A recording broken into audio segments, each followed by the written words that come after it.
Hai teman-teman semua, hari ini gue bakal coba membahas soal switching reksadana. Kapan sih waktu yang tepat untuk switching reksadana? Nah, buat teman-teman yang penasaran bagaimana jawaban gue dan opini gue seperti apa, simak video ini setelah yang satu ini.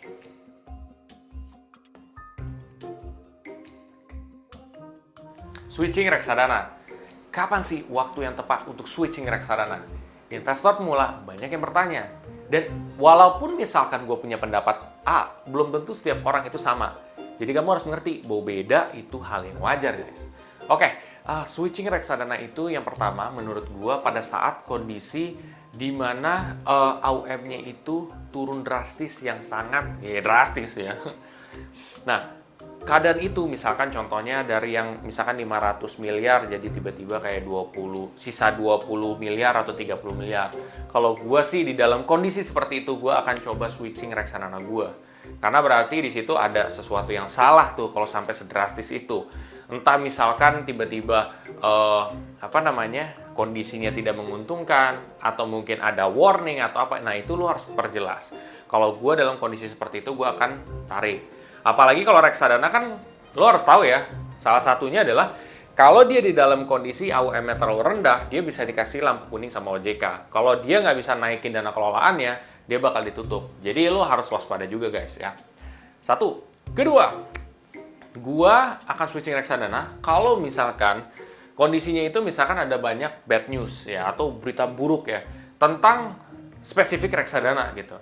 Entah tiba-tiba si manajer investasi yang ngejanjiin keuntungan supaya orang invest di reksadana itu. Nah, itu yang gue yang gue waspadain gitu ya. Kalau sampai itu terjadi ya gue nggak mau. Kalaupun sampai kedengeran juga di gue, mungkin reksadananya bagus ya, tapi kalau misalkan dia terus-terusan begitu, gue mendingan switching ya.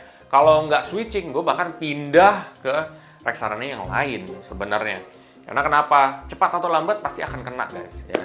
Itu alasan kedua gue ya. Jadi news tuh penting ya kalau emang benar-benar fatal. 3. Itu kapan sih reksadana itu gue switching? Itu ketika misalkan gue melihat bahwa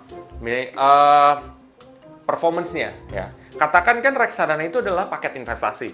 Kalau ternyata di dalam paket itu ya ada beberapa saham, misalkan reksadana saham yang emang gue pikir kurang bagus nih. Makanya dia turun-turun mulu performance-nya. Dan kalau dia masih nge-keep portofolio ini dalam jangka panjang, bisa rugi parah nih. Switching. Nah, itu baru gue switching. Jadi, nggak selalu tentang switching, guys, ya. Jadi, jangan lo tiba-tiba karena reksadana minus lo switching, gitu. Karena ya reksadana itu bisa aja minus. Bukan bisa aja. Dan pasti minus, guys, ya. Pasti dia ngelaluin minus juga. Ya, jadi lu kayak lihat kinerja dalam 5 tahun, 3 tahun. Oh, dia mayoritas tinggi. Iya. Tapi kan dari tinggi itu kan ada tahap-tahapnya guys, ya. Dan itu sempat penurunan dulu. Nah kalau lu di dalam tahap itu, ya lu harus ready, ya kan? Oh yeah. Jadi itu yang lo mesti ngerti juga. Jadi jangan khawatir juga ya, tapi juga waspada juga gitu. Itu sih menurut gua kapan lo harus switching reksadana. Menurut pendapat lo gimana? Kamu bisa komen aja di kolom komen di bawah ini.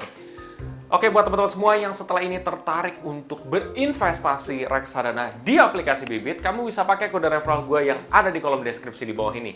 Nanti kamu bisa mendapatkan cashback reksadana sebesar 25.000. Nah, bila mana kamu merasa info ini sangat penting, kamu bisa coba share aja ke teman-teman atau sahabat kamu yang lain di sosial media kamu, Instagram, Facebook, Twitter, ya, dan media sosial lainnya, ya.